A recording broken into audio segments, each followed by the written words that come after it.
مضيق هرمز ده بقى شغلانه، ده مأزق المآزق بالنسبه لترامب، مش عارف يعمل فيه ايه. النهارده عندنا تصريح يا جماعه لعباس عراقجي في منتهى القوه والخطوره والاهانه. بيقول ايه؟ بيقول ان امريكا تتسول مساندة الدول حتى انها بعتت للصين عشان تفتح مضيق هرمز. لانه كريس مورفي النائب السيناتور الديمقراطي المشهور كتب مقال حلو جدا، ابقى ممكن احط لكم تويته موجوده في صندوق الوصف ان شاء الله. كتب كلام خطير جدا. كريس مورفي بيتكلم على انه ترامب ما عندوش اي خطه لانهاء هذه الحرب اللي بدأها، وان الحرب فلتت من ايده خلاص، وانه مش عارف يعمل حاجه، وانه مضيق هرمز بالنسبه له ما كانش عنده تصور. ده في اتفاق بين الجميع ان ترامب تقديراته هو ومستشاريه ان ايران مش هتقفل مضيق هرمز، مش هتوصل للحكايه دي ولا هتضرب الخليج كده. كانوا فاكرين انها هتلم نفسها يعني او هتسقط بسرعه، فالايرانيين فاجئوه، فما عندوش اي تصور لموضوع هرمز ده. فحتى كريس مورفي بيقول لك ان احنا لو حبينا نفتح المضيق بان احنا نبعت زي ما بيقول ترامب قواتنا البحريه، يبقى الاسطول الامريكي كله اسحب بقى اسطولك من الصين ومش عارف من عند فنزويلا من كل حته وخليه في وخليه في المضيق، الاسطول البحري كله مش اللي موجود بس هناك. وقال وحتى لو بعتنا الاسطول كمان مش هنبقى امنين، لان المسيرات يمكن السيطره على الصواريخ. هو قال كده كرسي مورفي، ممكن نضرب الصواريخ لكن المسيرات دي مش هنعرف نعمل بيها حاجه، والالغام مش هنعرف بيها نعمل حاجه، والزوارق البحريه مش هنعرف نعمل بيها حاجه. فكل ده الحقيقه يعني مأزق شديد في موضوع هرمز. مش عارف ترامب، عشان كده ترامب عمال يطلع التصريحات اللي انتوا بتتابعوها كل لحظه دي بتاع ايه؟ بتاع لازم الناس اللي بتعدي من مضيق هرمز تشترك، تجيب السفن بتاعتها. تعالوا يا عالم الحقوني، عارف انت بالتعبير البلد يعني، يا عالم تعالوا الحقوني شاركوني، انتوا سايبيني لوحدي ليه؟ وكله بقى يا فندم. قلت لك فاينانشال تايمز امبارح قالت ان فرنسا وايطاليا بيتفاوضوا مع الايرانيين عشان يعدوا، والنهارده طلع السفير الايراني في الهند وقال لك احنا عدينا ناقله نفط هنديه، وطلع برضو الاتراك هنا عدينا ناقله نفط تركيا عشان نعتذر للاتراك عن الصاروخ اللي راح. اللي هو معناه ايه؟ زي ما قال الاخ امبارح، انا قاعد على الكارته، مين اللي يعدي ومين اللي ما يعديش، مين اللي يعدي ومين اللي ما يعديش. لا ده الكارثه بقى، الكارثه والتصعيد الاكبر اللي عملته امبارح ايران. وهو يعني ينم على ان الايرانيين لا يعني فعلا في تصريحات، في حاجات. ما انت برضو يعني انت ما شاء الله عليكم كلكم يعني لديكم حس سياسي برضو، انت لازم تبقى شايف في افعال بتنم على انك مضروب. الايران واكله علقه موت عشان بس يبقى، لكن ركابها مش سايبه، لسه واقفه. ففي مواقف وتصريحات. يعني الحرس الثوري النهارده طلع قال كده مفيش تفاوض. يا عم ده انت مدعوك وبيدعكوا فيك كل يوم، لا مفيش تفاوض. هو يعني ايه، رجليه ثابته في الارض. فطلع الايرانيين عملوا امبارح، تخيل انت، قال لك اولا مش هنعدي احنا طلعوا قال لك المضيق مش مقفول. شوف العبقريه برضه عشان ما يحاربش العالم كله. لا يا جماعه المضيق، مين اللي قال ان المضيق مقفول؟ المضيق مش مقفول.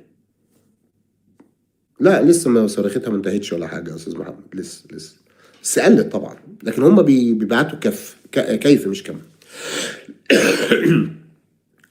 فقال لك المضيق مش مقفول يا فندم، اتفضل عدي، بس اللي هيعدي مش اعدائنا، يعني ما فيش اي حاجه لها علاقه بامريكا واسرائيل هتعدي، واي حد شارك في العدوان مش هيعدي، يعني بريطانيا مش هتعدي. طب انا معلم ما عملتش حاجه، عدي يا معلم، بس انا ليا شرط تاني. الايرانيين والله عملوا كده امبارح. عارف ايه الشرط التاني؟ اما تشتريش البترول بالدولار. ايه ماذا تقول؟ نعم، اشتري البترول باليوان الصيني. ايوه ايران عملت كده امبارح، قالت كده امبارح. والله ايران قالت اشتري البترول باليوان الصيني، اللي هي قتل سيطرة امريكا على العالم. سيطرة امريكا على العالم جاية من عندنا من الخليج للاسف، وهي نظريه البترول والدولار، ان البترول بيتباع في كل حته في العالم بالدولار، فيصبح الدولار عمله السيده في كل حته، في كل حته. حاضر ارد، انا رديت امبارح على السؤال بتاع مصر تعمل ايه ده، بس واضح انه حاجه تانية. فسبحان الله تطلع ايران تقول لك لا مفيش بقى، عايز تعدي اشتري باليوان. طبعا هذا كلام غير قابل للتحقيق، هو مش يعني مش هيقول له ايه وريني الفاتوره انت شارب ايه، يعني مش هيقول له بس تعالى وريني انت اشتريت بالدولار ولا طبعا مش كده. لكن انا بتكلم على المردود السياسي، انت بتنقل العالم في حته تانية، وبتاخد الصين تقول لها شفت يا معلم، شفت الصبي بتاعك عامل ايه في الحته، هيجيب لك امريكا راكعه على رجليك. فموضوع قرمز بالنسبه لترامب كارثه كبيره جدا، لا يوجد اي تصريف فيه. عشان كده هتلاحظوا كل تصريحات ترامب من امبارح واول امبارح والنهارده بيتكلم على ضروره اشتراك الدول العالم في تامين المضيق، لان هو يعلم جيدا انه لن يستطيع ابدا انه يامنه لوحده. ايه الحلول اللي ممكنه للخير؟ حاضر. هي الحلول مفيش حلول. اخونا بس بيسال ايه الحلول عشان دول الخليج تخرج من هذه الازمه. ليس هناك حلول بالنسبه للخليج غير الحرب تقف. بعد الحرب بقى نتكلم ازاي نتلافى ان احنا نقع في الكلام ده تاني. لكن الخليج مش هيسيبوه الايرانيين، ده الرهينه للاسف. انا بقول الكلام ده يعني والواحد يعني لا يعني يتالم لحسن الناس تقول لك ده شامت وفرحان، الناس الجهله دي. الخليج متاخد رهينه، اللي هو زي ما قال الحرس الثوري اما الامان للجميع او لا امان لاحد. دي اصل منطقه الخليج دي منطقه مصالح امريكيه، فبالتالي لا هضربك في كل حته. هتضرب طاقه هضرب طاقه، هتضرب كهرباء هضرب كهرباء. اذا كنت تستحمل اعمل كده في حلفائك يلا. للاسف حلول الخليج ضيقه جدا، حتى في تواصلات حصلت بشكل مباشر ما بين الخليج وما بين الايرانيين، لكن لم تثمر عن اي نتيجه. لم تثمر، لازم الحرب تقف. عشان كده اي تصعيد امريكي لخدمه اسرائيل وضد الخليج، اي تصعيد امريكي، جمله يعني واحده منشط عريض، اي تصعيد امريكي في هذه الحرب هو خدمه لاسرائيل وضد الخليج. هتقول لي ما هو لازم النظام ده يمشي، ده صحيح من وجهه نظر الخليج. هذا النظام الذي ياخذ الخليج رهينه لا يؤتمن جوانبه بعد ذلك، ده صحيح. انت عملت فيها كده حضرتك، كيف أؤمن لك وهذا أثر سيفك، هذا أثر فأسك، فده صحيح. لكن مش دلوقتي، مش أثناء الحرب، لأنه أثناء الحرب أنت فقدت السيطرة على المشهد.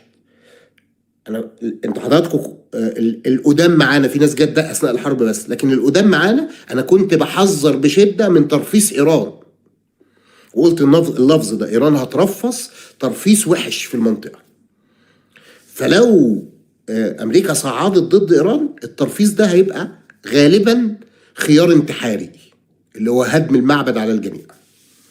فلا طبعا حفاظا على الخليج، حفاظا على اهلنا هناك، اي تصعيد امريكي ضد ايران هيكون اللي بيدفع ثمنه الخلايجه قبل الايرانيين، وهيكون في صالح اسرائيل بس. ده بس ردا على المسألة. فبالتالي مضيق هرمز ده بقى مشكله كبيره جدا. الايرانيين بقى عندهم ورقه ضغط كبيره جدا. هتعمل ايه بقى؟ انت لازم يبقى عندك السيطره على مضيق هرمز دي لن تتم الا في حاله واحده بس، تغيير النظام، اسقاط هذا النظام بالكامل والسيطره على ايران بريا. غير كده مفيش، واتحدى اي خبير عسكري يقول الكلام غير كده. مهما جبت البحريات وسايب الكلام امبارح على جزيره خرج ده، جزيره خرج دي على بعد 15 كيلو، ما كريس مورفي بيقول كده امبارح، على بعد 15 كيلو حضرتك، على بعد 15 كيلو من الحدود الايرانيه، 15 كيلو.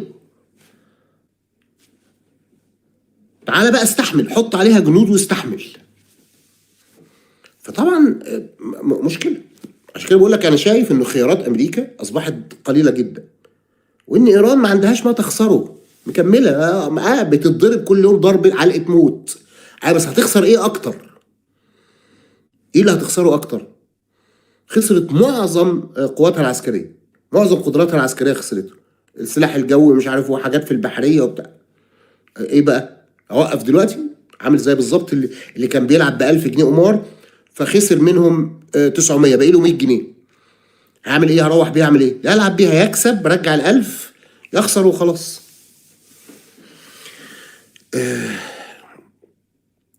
ما انا فاهم يا استاذ يا باشمهندس سمير، بنشال سمير بيقول لك من الممكن خلال بوالص الشحن معرفه مصدر البترول ونوع العمله المدفوعه، بس هم مش هيقعدوا يراقبوا واحد واحد يعني ورينا البونص، بس هي كلمه انت بتهد النظام العالمي القديم بتاع البترو دولار وتبدا بنظام جديد، انت بتهد النظام وتبدا بنظام جديد بس. لا انا حذرت يا فندم، والله انا حذرتهم كتير جدا.